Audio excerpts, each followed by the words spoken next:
आइए हम रेशियो को समझने के लिए सबसे पहले एक एग्जाम्पल पर ध्यान देते हैं।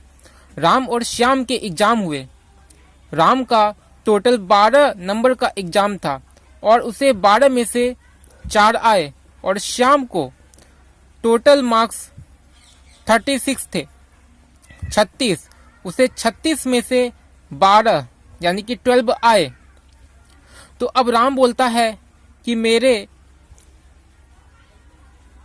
श्याम बोलता है कि मेरे अंक ज्यादा है, तुम्हारे अंक कम है, तो मैं ज्यादा तेज हूं, मैं ज्यादा इंटेलिजेंट हूं। श्याम ऐसा बोलता है कि मेरे नंबर ज्यादा है, ये देखो 12 आए। तो राम बोलता है नहीं नहीं नहीं, ये देखो तुम्हारे नंबर भी तो फुल मार्क्स जो है टोटल तुम्हारा 36 नंबर का एग्जाम हुआ, लेकिन मेरा जो है सिर्फ 12 नंबर का एग्जाम हुआ। और अगर देखा जाए तो राम बोलता है कि देखो 12 माइनस 4 यानी कि 8, मुझे बस 8 नंबर ही कम आए, क्योंकि 8 नंबर और आते तो 8 प्लस 4 12 हो जाता। लेकिन श्याम तुम देखो तुम्हारे 36 में से 12 आए, यानी कि 36 माइनस 12 होते हैं 24। तो तुम देख लो तुम्हारे 24 नंबर और आते तो तुम्हारा फुल में फुल होता, और मेरे बस 8 मार्क्स ही आते, इसलिए मैं तुमसे ज्यादा तेज हूं। तो इस तरह से झगड़ा बढ़ा और वो दोनों टीचर के पास गए। तो टीचर ने क्या किया, टीचर ने बताया कि आओ हम इसे रेशियो की मदद से सॉल्व करते हैं। तो राम का जो है 12 में से 4 यानी कि 1:3 निकला, और श्याम का 12/36 यानी कि 36, और 12 को जब काटेंगे तो 12 1 जा 12 और 12 3 जा 36, तो इसका भी रेशियो निकला 1:3। तो इस तरह से हम देखते हैं कि राम और श्याम दोनों के बराबर ही अंक हैं, दोनों का जो रेशियो है सेम है। तो इस तरह से हम लोग जो है तुलना करते हैं किसी भी चीज का। तो ये जो तुलना था ये था कंपैरिजन बाय डिवीजन। तो comparison by division is ratio, वैसा तुलना जो कि हम डिवीजन से करते हैं, भाग से करते हैं, तो उसे हम लोग रेशियो अनुपात बोलते हैं।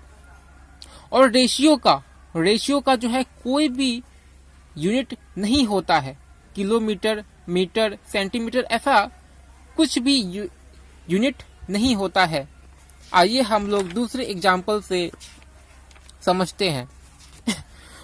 राम के पास 5 रुपए हैं और श्याम के पास 10 रुपए हैं।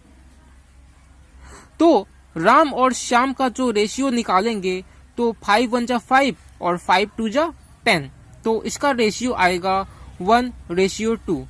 इसमें हम लोग ₹1 और ₹2 रेशियो ₹2 नहीं बोलेंगे, क्योंकि इसका हम लोग ने पढ़ा था कि कोई भी इसका जो है यूनिट नहीं होता है, ना रुपए, ना सेंटीमीटर, ना पैसे, ना किलोमीटर, कुछ भी नहीं होता है। तो इसमें हम लोग बोल सकते हैं राम के पास जो है श्याम का आधा है, यानी कि 10 का आधा 5। या फिर हम लोग बोल सकते हैं राम के पास श्याम का 1/2 गुना है, 1/2 गुना है, और श्याम के पास राम का 2 गुना है, 5 गुना 2 10। तो इस तरह से जो है राम और श्याम के रुपयों का जो रेशियो है वो 1:2 हुआ। लेकिन यह जो 1:2 है वह 2:1 के बराबर नहीं है, क्योंकि अगर हम राम और श्याम के रुपयों का रेशियो निकालेंगे तो 5/10 1:2 होगा। लेकिन अगर हम उल्टा करेंगे, श्याम और राम का रेशियो निकालेंगे तो 2:1 निकलेगा। तो इसलिए दोनों जो रेशियो है वो एक दूसरे से अलग है, इसमें कंफ्यूजन नहीं होना चाहिए। रेशियो को हम लोग इस तरह से लिखते हैं, जैसे कि 1:3 है, तो इसको हम लोग जो है 1/3 इस तरह से लिख सकते हैं और इसको पढ़ते हैं 1:3 या 1:3 और या फिर 1:3 या फिर सिंपली 1:3 रेशियो को इस तरह से पढ़ा जाता है।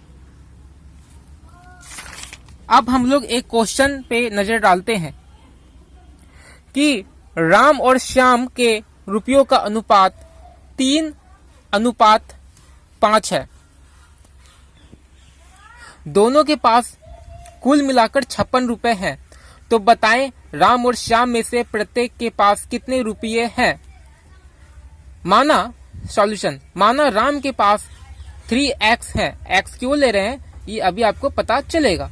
और श्याम के पास मानते हैं 5x रुपए हैं। अकॉर्डिंग टू क्वेश्चन दोनों के पास कुल मिलाकर 56 रुपए, कुल मिलाकर 56 रुपये है। तब मानते हैं कि 3x यानी कि राम के पास 3x रुपए हैं, तो 3x प्लस 5x बराबर 56 रुपए 56। दोनों को जोड़ने के बाद 8x, 3x प्लस 5x बराबर 8x इक्वल टू 56। अब यहाँ पर x बराबर 56 यानी कि 56 बटे ये क्योंकि मल्टीप्लाई में है 8 के साथ x मल्टीप्लाई में है तो इधर लाएंगे तो डिवाइड में हो जाएगा। तो 56 डिवाइडेड 8 काटने के बाद 8 7 जा 56। x का वैल्यू 7 निकला। तो राम के पास 3x रुपए थे तो वो 3 इंटू 7 बराबर 21 रुपए। और श्याम के पास 5x रुपए निकले तो 5 इंटू 7 बराबर 35। और अगर हम दोनों को जोड़ते हैं तो 5 + 1 6 और 3 + 2 5। तो देखते हैं सच में दोनों के पास 56 रुपए ही है।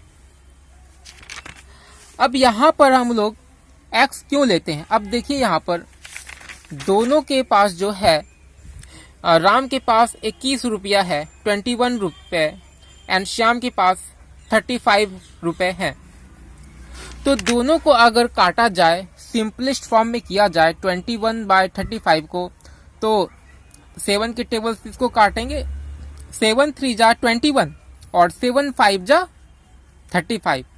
तो इसलिए यहाँ पर लिखा हुआ था 3:5। तो यहाँ पर x का मतलब होता है कि सेम नंबर यहाँ पे कुछ है। तो यहाँ पर मान लेते हैं वो मान लेते क्या है ही 3 इंटू 7 बराबर 21 और 5 इंटू 7 बराबर 35। तो यहाँ पर जो x है ना वो हम जो 3x माने थे तो यहाँ पे x बराबर 7 है 7 जो कि हमने पीछे देखा था। यहाँ पर एक बात और ध्यान देने योग्य है कि अगर हम लोग रेशियो निकालते हैं जैसे कि 15 किलोमीटर और 5 सेंटीमीटर का रेशियो निकालते हैं तो ये रेशियो नहीं निकलेगा क्योंकि यहाँ पर जो डिस्टेंस है वो किलोमीटर में है और यहाँ पर जो डिस्टेंस है वो सेंटीमीटर में है। तो अगर रेशियो निकालेंगे तो 3:1 निकलेगा, लेकिन ये गलत है क्योंकि 1 किलोमीटर में है 1 सेंटीमीटर में है। तो या तो आप जो है किलोमीटर को सेंटीमीटर में कर दें तो सेंटीमीटर ऊपर और सेंटीमीटर नीचे हो जाएगा, या फिर सेंटीमीटर को किलोमीटर में चेंज कर देंगे तो 5 किलोमीटर जितना भी करेंगे तो यहाँ पे किलोमीटर हो जाएगा और यहाँ पर भी किलोमीटर हो जाएगा। तो हम लोग काट करके रेशियो निकालेंगे।